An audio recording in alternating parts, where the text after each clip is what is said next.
بسم اللہ الرحمن الرحیم اللہم صلی وسلم وبارک علی سیدنا محمد وعلی آلہ وصحبہ۔ سلسلہ حق کے معزز سامعین، السلام علیکم۔ مہاجرین حبشہ کو واپس لانے کے لیے نجاشی کے سامنے مشرکین کی چال ناکام ہو چکی تھی۔ اس کے نتیجے میں مشرکین نے ایک خوفناک بات سوچنی شروع کر دی۔ در حقیقت انہیں اچھی طرح احساس ہو گیا تھا کہ اس مصیبت سے نمٹنے کے لیے اب ان کے سامنے دو ہی راستے رہ گئے ہیں، یا تو رسول اللہ صلی اللہ علیہ وآلہ وسلم کو تبلیغ سے بزور طاقت روک دیں، یا پھر آپ صلی اللہ علیہ وآلہ وسلم کے وجود ہی کا صفایا کر دیں، نعوذ باللہ۔ لیکن دوسری صورت حد درجہ مشکل تھی، کیونکہ جناب ابو طالب آپ صلی اللہ علیہ وآلہ وسلم کے محافظ تھے اور مشرکین کے عزائم کے سامنے آہنی دیوار بنے ہوئے تھے۔ اس لیے یہی بہتر سمجھا گیا کہ حضرت ابو طالب سے دو باتیں ہو جائیں۔ اس تجویز کے بعد سرداران قریش جناب ابو طالب کے پاس حاضر ہوئے اور بولے، ابو طالب، آپ ہمارے اندر سن و شرف اور اعزاز کے مالک ہیں۔ ہم نے آپ سے گزارش کی کہ اپنے بھتیجے کو روکیے، لیکن آپ نے نہیں روکا۔ آپ یاد رکھیں، ہم اسے برداشت نہیں کر سکتے کہ ہمارے آباء و اجداد کو گالیاں دی جائیں، ہماری عقل و فہم کو حماقت زدہ قرار دیا جائے اور ہمارے خداؤں کی عیب چینی کی جائے۔ آپ روک دیجئے، ورنہ ہم آپ سے اور ان سے ایسی جنگ چھیڑ دیں گے کہ ایک فریق کا صفایا ہو کر رہے گا۔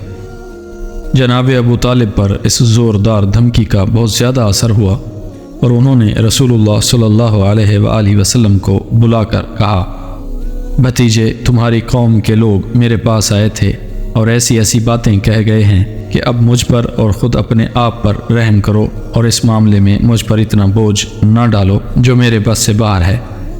یہ سن کر رسول اللہ صلی اللہ علیہ وآلہ وسلم نے سمجھا کہ اب آپ صلی اللہ علیہ وآلہ وسلم کے چچا بھی آپ صلی اللہ علیہ وآلہ وسلم کا ساتھ چھوڑ دیں گے، اور وہ بھی آپ صلی اللہ علیہ وآلہ وسلم کی مدد سے کمزور پڑ گئے ہیں۔ اس لیے فرمایا، چچا جان، خدا کی قسم، اگر یہ لوگ میرے داہنے ہاتھ میں سورج اور بائیں ہاتھ میں چاند رکھ دیں کہ میں اس کام کو اس حد تک پہنچائے بغیر چھوڑ دوں کہ یا تو اللہ اسے غالب کر دے یا میں اسی راہ میں فنا ہو جاؤں، تو نہیں چھوڑ سکتا۔ اس کے بعد آپ صلی اللہ علیہ وآلہ وسلم کی آنکھیں اشکبار ہو گئیں۔ آپ صلی اللہ علیہ وآلہ وسلم رو پڑے اور اٹھ گئے۔ جب واپس ہونے لگے تو جناب ابو طالب نے پکارا اور سامنے تشریف لائے تو کہا، بھتیجے، جاؤ، جو چاہو کہو، خدا کی قسم میں تمہیں کبھی بھی کسی بھی وجہ سے چھوڑ نہیں سکتا۔ اور یہ اشعار کہے، جس کا ترجمہ ہے، باخدا وہ لوگ تمہارے پاس اپنی جمعیت سمیت بھی ہرگز نہیں پہنچ سکتے، یہاں تک کہ میں مٹی میں دفن کر دیا جاؤں۔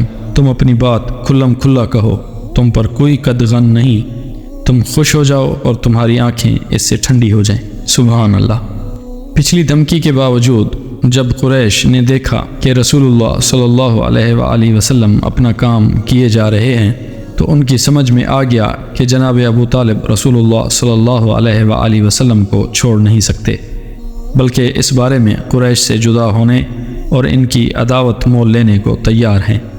چنانچہ وہ لوگ ولید بن مغیرہ کے لڑکے عمارہ کو ہمراہ لے کر جناب ابو طالب کے پاس پہنچے اور ان سے یوں عرض کی، اے ابو طالب، یہ قریش کا سب سے بانکا اور خوبصورت نوجوان ہے، آپ اسے لے لیں، اس کی دیت اور نصرت کے آپ حقدار ہوں گے۔ آپ اسے اپنا لڑکا بنا لیں، یہ آپ کا ہوگا، اور آپ اپنے اس بھتیجے کو ہمارے حوالے کر دیں جس نے آپ کے آباء و اجداد کے دین کی مخالفت کی ہے، آپ کی قوم کا شیرازہ منتشر کر رکھا ہے اور ان کی عقلوں کو حماقت سے دو چار بتلایا ہے، ہم اسے قتل کریں گے، نعوذ باللہ۔ بس یہ ایک آدمی کے بدلے ایک آدمی کا حساب ہے۔ جناب ابو طالب نے فرمایا، خدا کی قسم، اتنا برا سودا ہے جو تم لوگ مجھ سے کر رہے ہو۔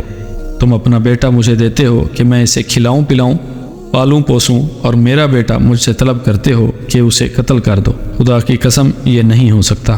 اس پر نوفل بن عبد مناف کا پوتا مطعم بن عدی بولا، خدا کی قسم، اے ابو طالب، تم سے تمہاری قوم نے انصاف کی بات کہی ہے اور جو صورت تمہیں ناگوار ہے اس سے بچنے کی کوشش کی ہے، لیکن میں دیکھتا ہوں کہ تم ان کی کسی بات کو قبول نہیں کرنا چاہتے۔